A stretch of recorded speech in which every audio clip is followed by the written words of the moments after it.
welcome to my channel, and welcome back if you have visited my channel before. So this is my humble abode for the weekend. Today might be a little bit of a long video because I am going to do a Q&A.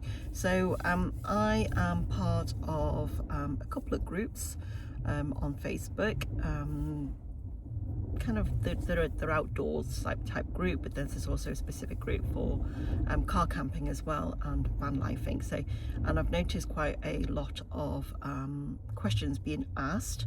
There's probably more female related, so I thought I'd do a Q&A, hopefully that would help you and enjoy and experience car camping life the way I have as well. So there are a list of questions that I've made, and I've probably not covered all of them, but if you do have any questions that I've not answered, then feel free to add them in the comments. So a little bit of a backstory. So how long have I been car camping? I've probably been doing it now on and off for about just over 4 years maybe. I only experienced the outdoor life probably around COVID time, like most people did as well, and I loved it. Previously to that, it was very much kind of, you know, if it wasn't a 4-star accommodation, then I wasn't interested, but actually experiencing part of the outdoor life, it yeah, opened my eyes a little bit, and it wasn't always about the luxuries, if you like.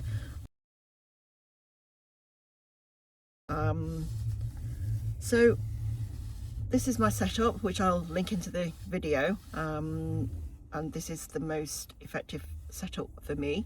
I have tried a various number of setups over the years, and the first setup I had, I built a platform which slept to, and it had storage, as you can see in this video here, underneath.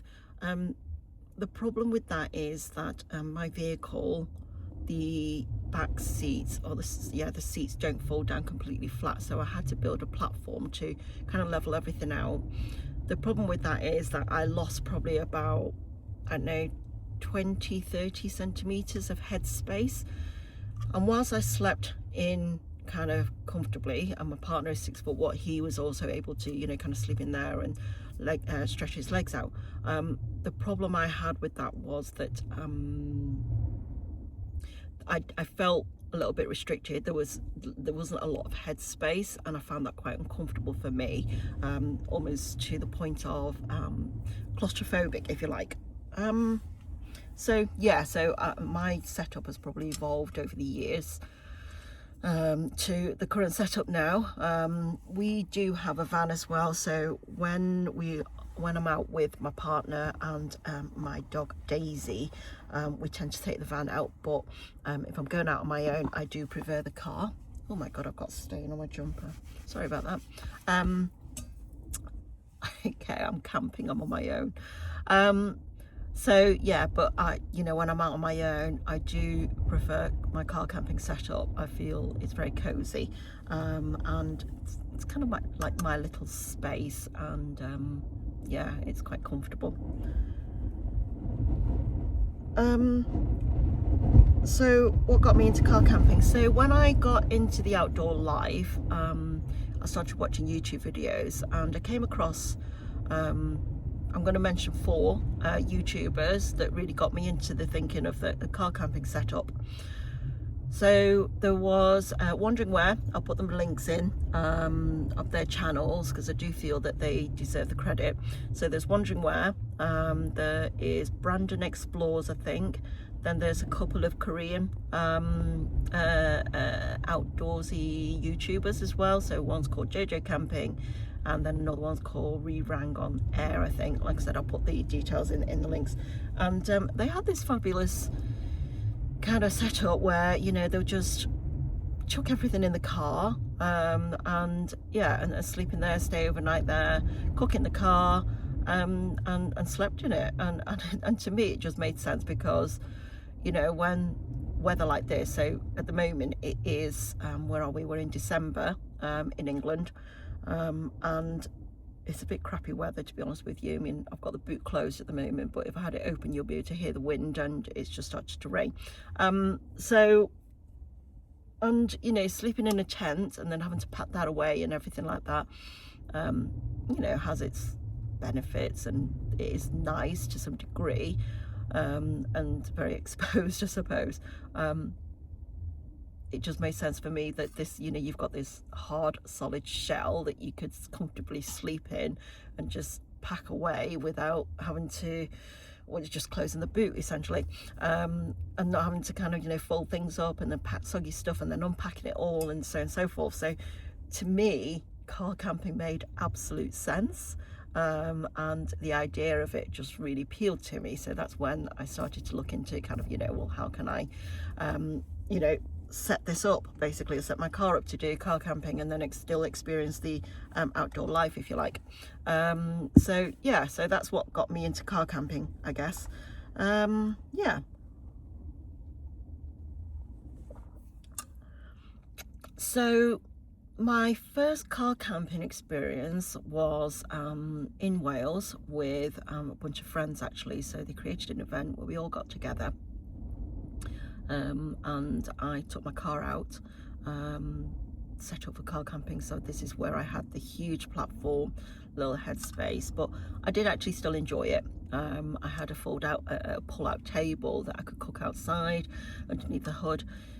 Like I said, you know, kind of when the weather's warm and it's nice, you know, that all works fine. But when it's wet and groggy, it's a little bit challenging. But no, it was really, really good. I did enjoy it. So in total, I have done 5, 6 stealth camps maybe. And by stealth camp, I didn't go to a campsite, basically. I just found a park up and just, yeah, chilled out, basically. Yes, my first car camping or stealth car camping experience probably sent my anxiety through the roof. And yeah, but I just had to do it. I wanted to do it, but yeah, I was really, really anxious leading up to it. So what were my fears? Being told to go away, being, you know, having the windows or doors knocked on and disturbed by strangers, being judged, and there was an element of, you know, kind of thing, will I be safe, essentially. So my first car camping spot, I did choose very, very carefully. I chose a spot where I was close to family or friends. I had good signal, but I also did want some form of a view as well, that I was able to get away quite quickly as well. So so my first car camping experience was in a car park that was by a lake in Manchester, and you know, there were other van lifers there as well, so I kind of felt okay around that once I parked up. But unbeknownst to me, I didn't read the reviews properly of this park up place, that it was a common meeting place for certain activities. I'll leave it as that, at that. So yeah, I didn't realize that. I just saw that, you know, it had a 4-star review, it had nice views, and yeah, people was generally safe, I guess. So anyway, I parked up, set up. I made sure that I told my partner where I was going to be, so he knew exactly, you know, where I was if, you know, there was any problems. And yeah, but then I set up. I covered all my windows so nobody could see in, and you know, you couldn't really tell that, you know, anybody was inside the vehicle. However, I did get the dreaded knock on the window and the door. At the time, I was on a video call with my partner, John, and he said to me, he says, don't open the window, don't open the door, don't open the door, whatever you do. So I was thinking, oh God, okay. So I opened the curtains, to see who it was, and I just had this bright torch shining into the car. So I'm thinking, oh my God, who is that? So anyway, it was only the police officer. He didn't ask me to open the window or door or anything like that. All he was doing was just checking that I was okay. So I, being very nervous, I was like, yes. And he says, okay, that's no problem then. And I responded very quickly and says, I'm just tired and I'm just put my head down. Is that okay? Because I thought I was going to get told off, or I was got told to move on, and so on and so forth. So he didn't do. He was just checking that I was okay and that was safe. And yeah, and he just left me to it. And he just said, have a good evening. And that was that.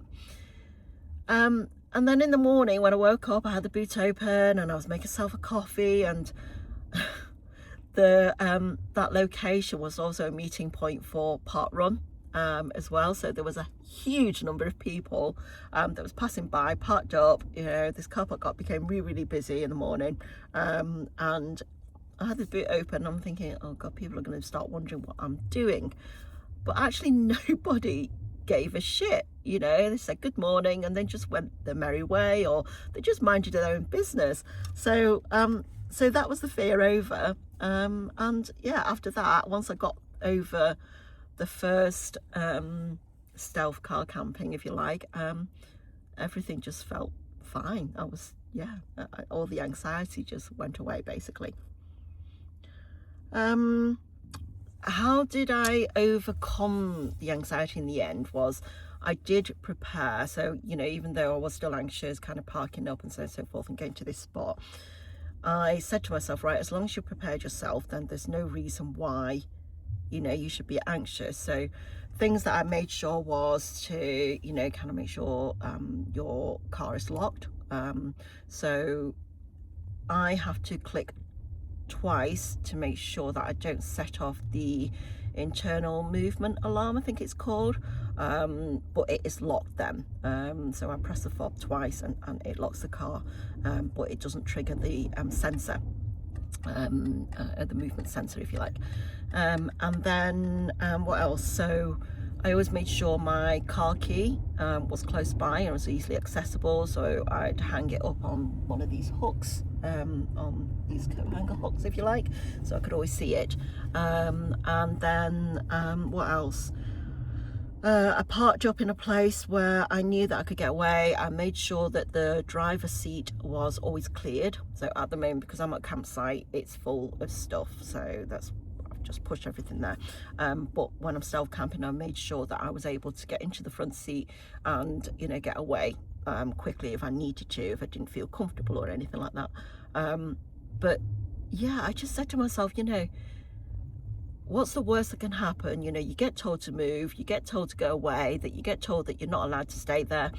I jump in my seat, I go my merry way. I'll find another spot or I'll go home. It's fine. So yeah, so that's how I overcame my anxiety to a degree. But yeah, like I said, once I got over the first stealth camp, I was fine, and that was it. I was like, oh, actually nobody gives a shit. And as long as you're being respectful, you take your rubbish away and you're not disturbing anybody else, and you're not being an absolute, I want to swear here, but you're not being an absolute idiot, then there's no reason why you can't enjoy the car camping experience. So my best stealth car camping experience has to be in the Peak District. It is a common spot, but I'm not going to mention it because I do realise that some people don't like the idea of sharing these spots. But if you want to message me or kind of drop me a note to find out what it is, I'm more than happy to do. But I'll share kind of the spot and the view on this video as well. I'll clip it in. So it was winter. Around this time, actually, I think. Oh no, it wasn't. It was January, and everybody everywhere else was reporting snow, but where I lived, in kind of the East Midlands area, excuse me, there was no snow, and I was absolutely determined to wanting to see snow. So I took myself to the Peak District and parked up in a gorgeous location, and Took me a while to get there because of the conditions, and there was a load of van lifers there already set up to enjoy these views. Yeah, I took Daisy with me at the time, and I woke up to this gorgeous cloud inversion very early morning, a bit of a sunrise as well, and people were so friendly. I just loved it, and the great thing about that was as well, I managed to get a little bit of a hike and a walk. So yeah, that was probably my best car camping experience.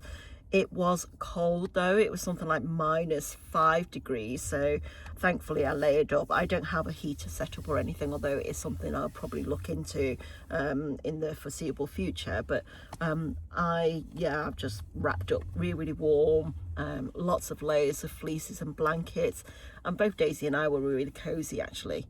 So yeah, we were fine, and had some spicy hot noodles as well, and just to keep me warm. But no, it was great. I really enjoyed it. Okay, what do I like about my setup now? So I suppose my setup is quite what's the word, self-sufficient, I think.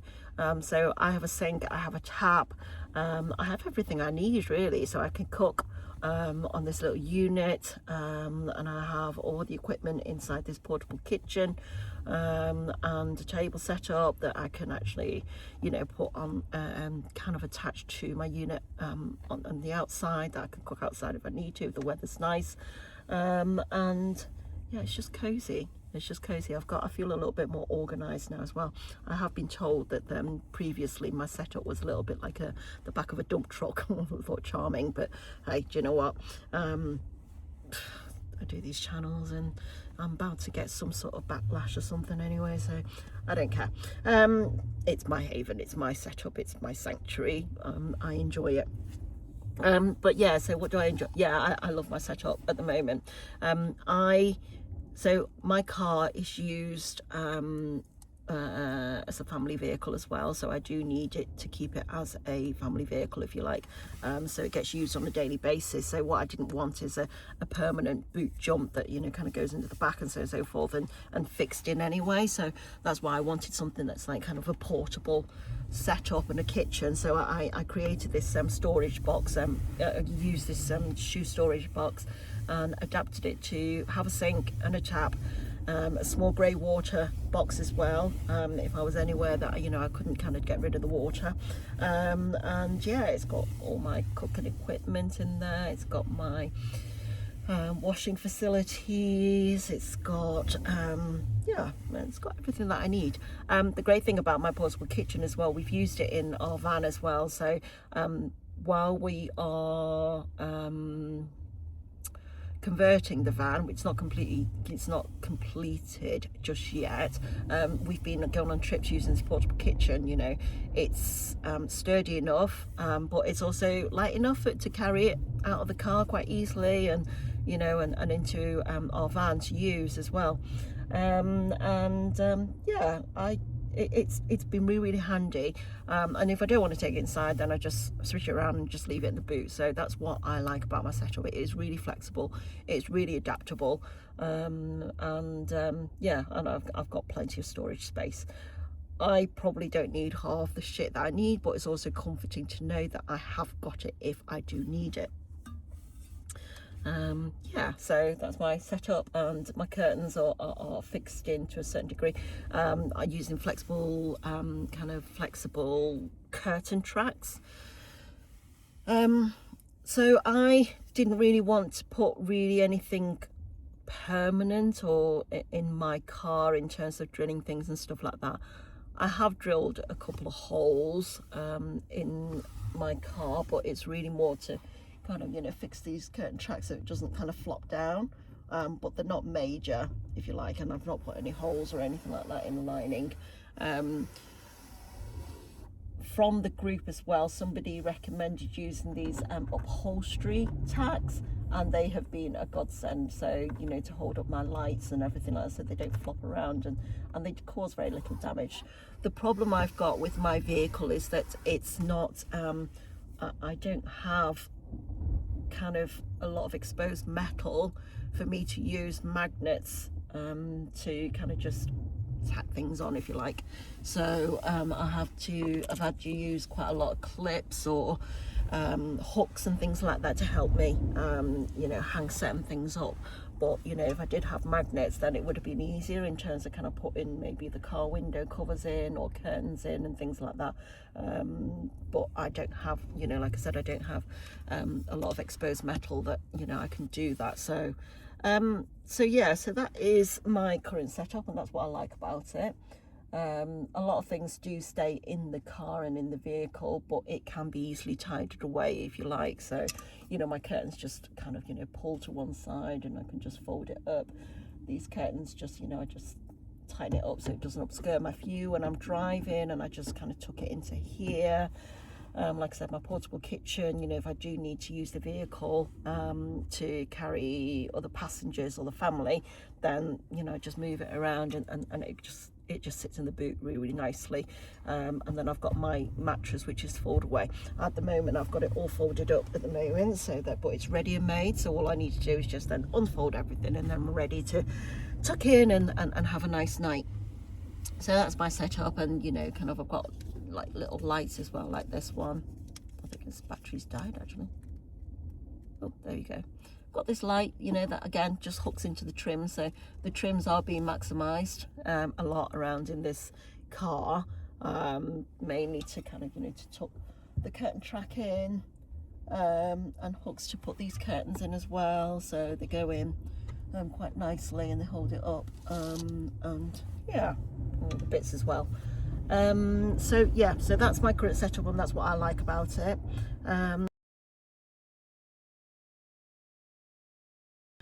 Okay, what do I do about toilet situation? So couple of things that I've learned to use this in the past before, and these are all like kind of, yeah, a lot of the solutions have probably come from the car camping groups, so thank you very much for whoever has been making these recommendations. But what I've found useful about toilet to help with the toilet situation is cat litter in a bucket, you know, and yeah, that works. And you know, as long as it's the high absorbent, the silica ones as well, because you don't want the powder kind of flowing all over the place, because I believe that's going to be quite toxic. So yeah, pee in a bucket, so do your business in there, it's fine. But then I've also discovered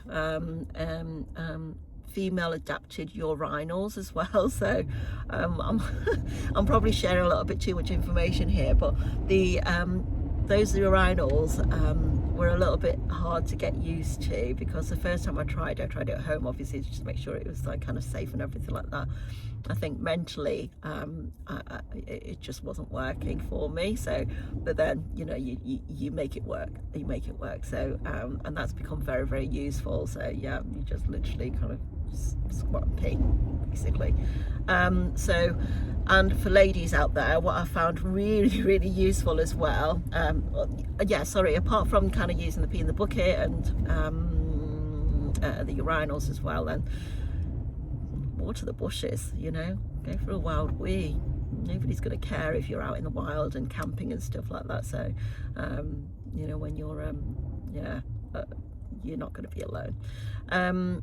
But what I was going to say was, for ladies out there, what is really, really useful is, you know, the panty liners. You know, they've been a godsend for me, because, you know, when you're when you're having a wild wee, or even kind of any wee kind of a situation, I suppose, that, you know, you can only drip dry so much, but panty liners, you know, can absorb any extra moisture, I guess, and yeah, and keeps you dry and fresh, I guess. So panty liners have been a godsend for me for camping in general. So whether I'm even outdoors camping, tent camping, whatever camping it is, or, you know, or hiking and everything like that, they really, really help. How do you stay clean or wash? So in weather like this, okay, let me go back a few bits. So if I know that I'm going to be away for a couple of days, I always have a shower and wash my hair before I leave, basically, so I'll feel that, you know, that at least I'm going to be fresh for that day. I'll probably go for a day or two without. Wet wipes is a godsend as well, so that is really, really useful and handy for a quick freshen up. And then sometimes I like to treat myself and boil some water and put it in the sink and, you know, have a flannel wash, if you like. Yeah, so that's quite nice. But otherwise, I have recently discovered these, which I thought is really, really good, and we did use this on our Scotland trip actually recently, in between campsite visits as well. So these are rinse-free soapy bath wipes. You can see that.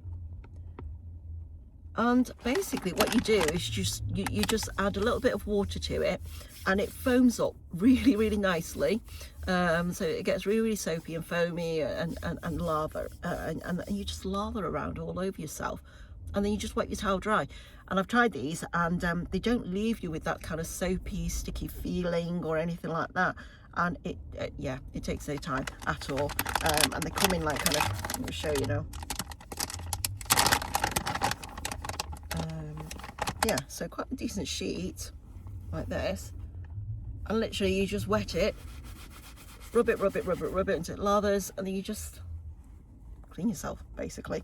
And yeah, they're really, really good. So I believe these are used in the healthcare industry for people who are bed bound, and yeah, that's what they use. They literally just, you know, get these wipes and lather it up and wipe them down, and then you just towel dry. So that's my washing situation. I have used, in the van, we've used like a foldable bucket, which is also very, very handy as well. So we fill the bucket up with some hot water, top it up with some cold water, and again we just have, I call it a monkey bath because, yeah, you go like that basically. So yeah, that's how I always stay clean or wash. It's my little sanctuary. I find it very quiet. I like camping in general anyway, but car camping kind of, I don't know, it's like my little safe, cozy haven, I guess. I work in a job that can be quite demanding, quite stressful, and I deal with a lot of people on a daily basis. And when I'm at home, my head is still quite noisy. You know, lots of things going on, it doesn't shut up, right?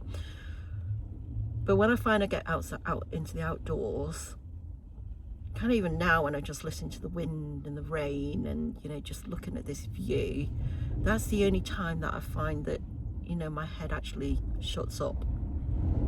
And there's something really, really nice about that, you know, that I'm not actually thinking about anything, and it's just silence, and it's just so relaxing. And I like car camping because, you know, I just feel really cozy. You know, this is my little space, this is my haven, this is where, you know, once I shut the boot, it's quiet. It's just something, you know, it's really hard to explain, but I guess, you know, if you are into car camping, then you'll probably be able to relate with me. But yeah, and the convenience as well, you know, literally if I fancied going away somewhere, I literally just pack a few essentials. I've got my portable kitchen in the car already. I just drive off and go. I just find a spot and then I just go. So that's why I like car camping. And then there's no this faffing about of, you know, kind of putting up a tent or anything like that. It's just convenient.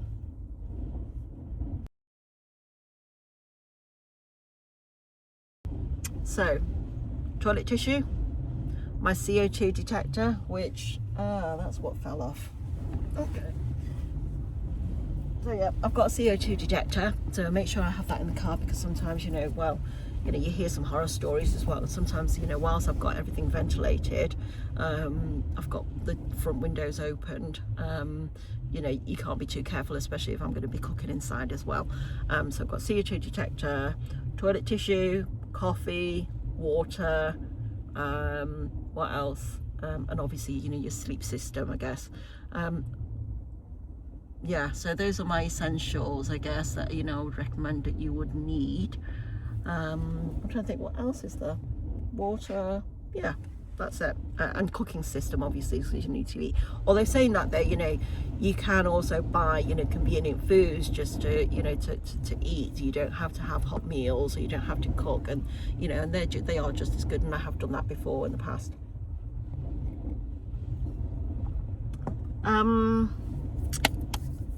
Okay, how do I stay warm? So when I was in the Peak District, in kind of -5, -7 degrees kind of conditions, I just laid up with loads and loads and loads of blankets. I also had my dry robe with me, which kind of the weight kind of helped as well a little bit. I haven't insulated my car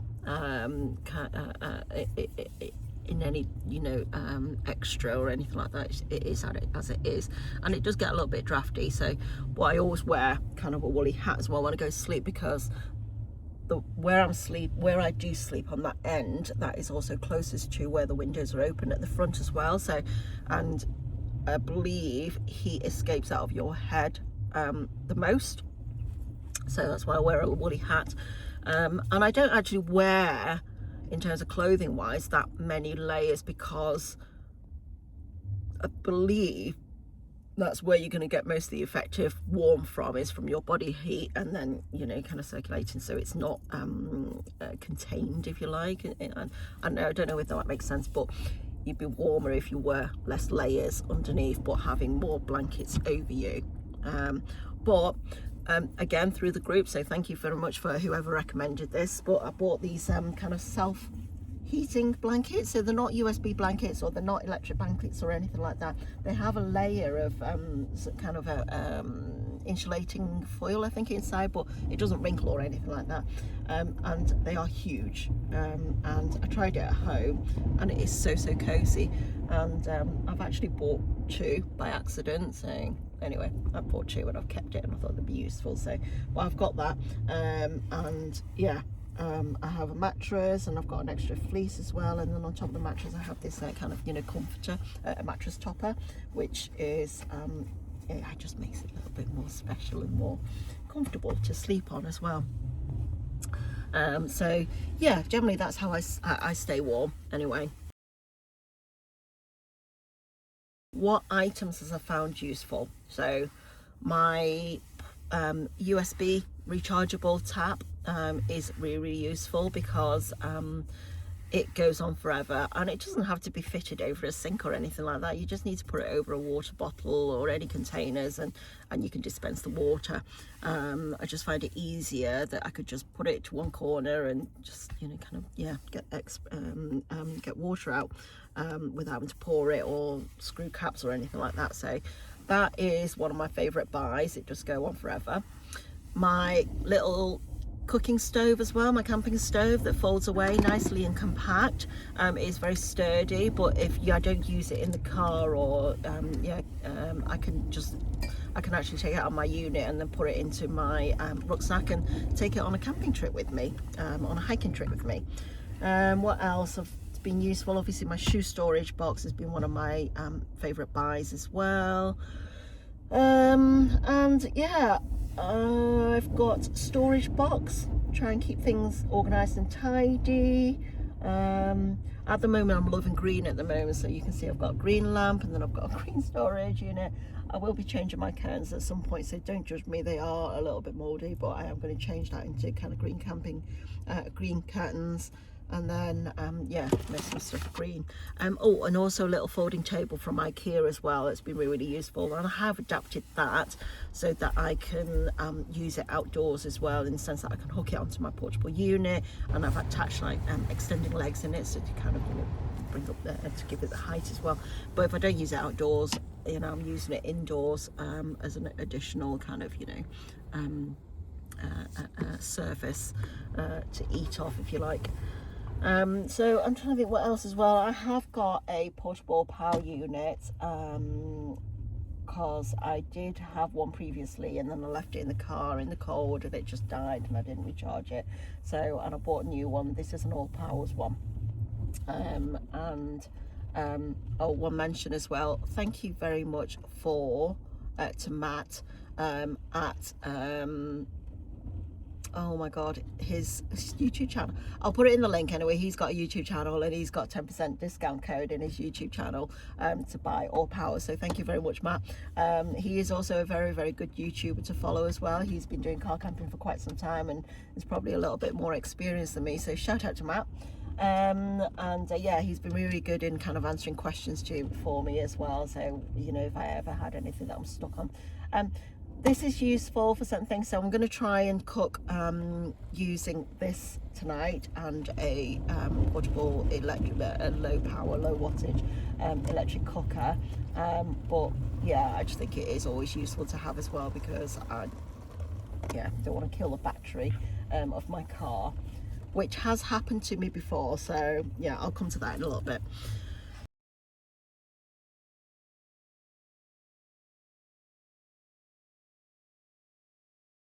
Reception, for one, your keys are close by, your doors are locked, and that you're not in a place that you're going to be so exposed to. Well, you're not going to be in a place where, you know, it's going to upset the locals, just find suitable places. But car camping is always great, you know. Campsites are always great. You know, I feel perfectly safe in campsites. I don't feel the need to have to lock my doors or anything like that, and people are generally friendly. I don't think I've come across one grumpy camper, you know, whether you're tent camping, car camping, van camping or anything like that. You know, I find that the general outdoor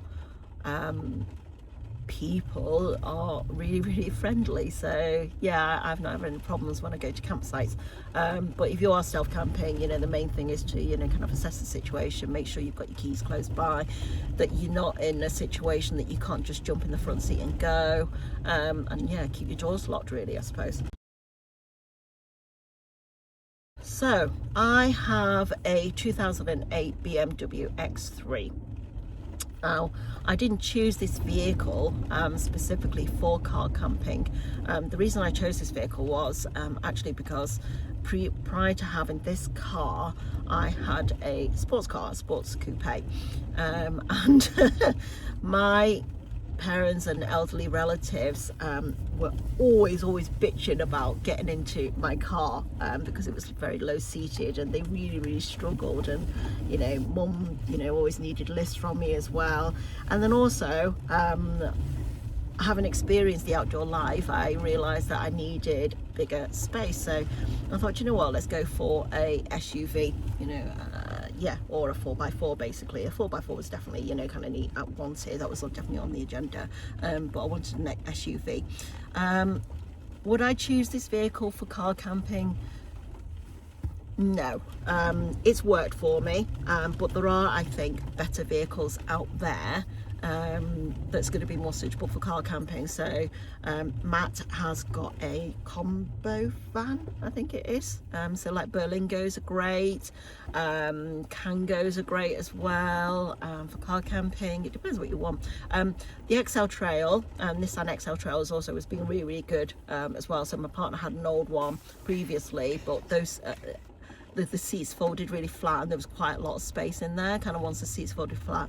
And if I had the money, and don't judge me on this one, but I probably would go for a Disco 3 or a, what do they call them, the Discoveries. But yeah, the Discoveries, basically, Centre Sports Discoveries, because their seats fold flat. So I think if I was to choose a vehicle again, the first thing I'd be looking at is if the seats fold flat.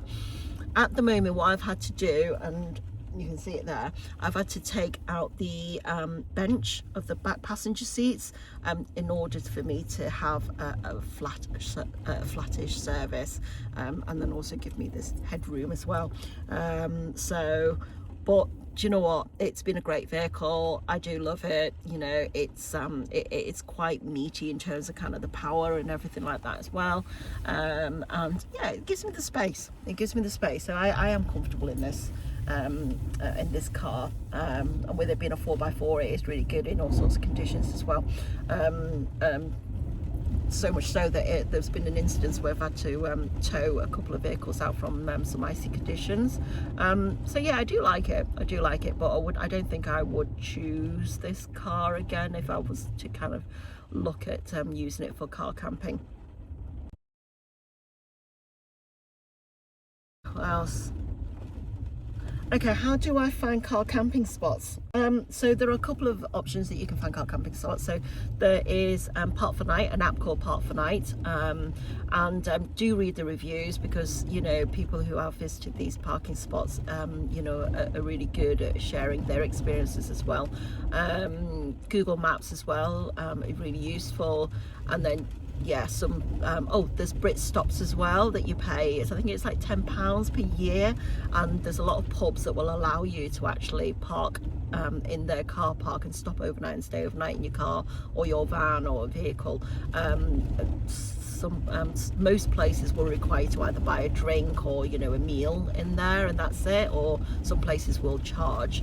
But I think a lot of times is when I go out on these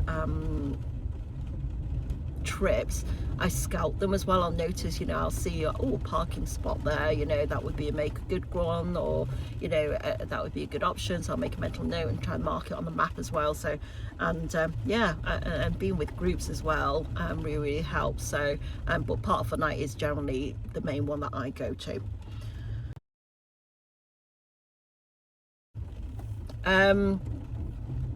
Close your boot latch, that is really, really important. So if you're going to be having your boot open to enjoy the scenery and so on and so forth, then make sure you push the latch in, because if you don't, it will drain your battery, which I have learned before. Thankfully I was at a campsite and people were able to help me and recharge my battery. But if you leave your boot open, so my lights don't turn off if I manually turn them off, it still drains the battery. So I have to kind of, you know, push the latch in to disable, if you like, the boot mechanism, and then when I kind of go again, then I just use the fob to kind of unlock it. Obviously each vehicle is different, but that's my vehicle and that's what I need to do. And what are the lessons? People don't give a shit basically what you're doing, as long as you're being respectful, you take your own rubbish away, you know, you do you enjoy yourself. Yeah, so yeah, people don't care, you know, what you're up to. Other things is, I also don't give a shit what you think, you know, about car camping, because, well, obviously I want everybody to enjoy it, but I have seen comments on some of these groups as if to say, you know, kind of, why on earth are you doing it? Why would you want to do that? Why not? You know, it's my decision, it's my choice. If I want to do this, I can do this. It's convenient, you know. I'm sure many years ago people thought that, you know, sleeping under a plastic sheet wasn't a good idea as well, and now it's a thing, you know, a tent, you know, who'd have thought, you know, that was a good idea, but here we are. So yeah, do whatever you want to do. You know, everything I've said is through my own experience, so I'm not saying that you have to do this, or, you know, kind of thing, and I'm just sharing my own experience at the end of the day, of what I found useful, what I've enjoyed, you know, what I thought was beneficial and would be, you know, handy for anybody who is interested in car camping. Just do whatever works for you, you know, at the end of the day. You know, cooking inside a vehicle, look, you know, I know how to be careful. If I was a clumsy individual and things, then I probably wouldn't do it, but I do make sure and assess the situation, and I make sure that, you know, everything's covered. For example, you know, the flame isn't going to be anywhere near like kind of something that's highly flammable or anything like that, and, you know, it's stable, so on and so forth. You know, I'm well ventilated, and yeah, do whatever you want at the end of the day, you know. This is, you know, like I said, my experience. It's what I enjoy. I've been probably, you know, as a solo female camper, I've done so many of these now that, you know, I feel really comfortable about going anywhere and yeah, chilling out in my van, in my car even.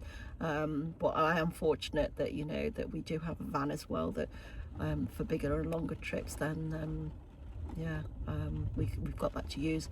But I have actually contemplated on doing a solo trip to Scotland, yeah, in my car as well, so probably, yeah, for about 5 days or so.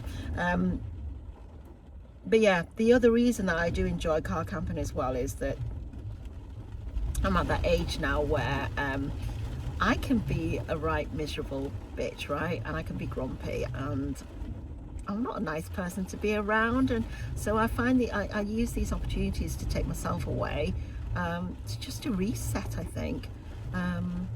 So yeah, sorry, I do say a lot, but and that's like kind of my space filler, but no, that's me. So if you do have any other questions that I've not covered that you would like to ask me, drop them in the comments, and I will try to answer them as my best ability. Like I said, the answers that I have given you are based on my own personal experience, so you know, I'm sure there are plenty of other people out there who's done things similarly and have experienced, you know, or have, you know, maybe better solutions or alternative solutions that might work for you. So yeah, the rain is coming down really heavily now, so I am going to have another hot drink and get set up, I think, maybe for a cozy night. I'll have some dinner now, so, and I'll film that and put it in for you. Anyway, ta-ta for now, and thank you very much for visiting my channel. If you like this, please like, subscribe. I'm not a regular YouTuber. I do like kind of sharing my experiences on YouTube, but I'm not a regular YouTuber. But you know, obviously, you know, you liking and subscribing really helps me kind of be better. So ta-ta for now.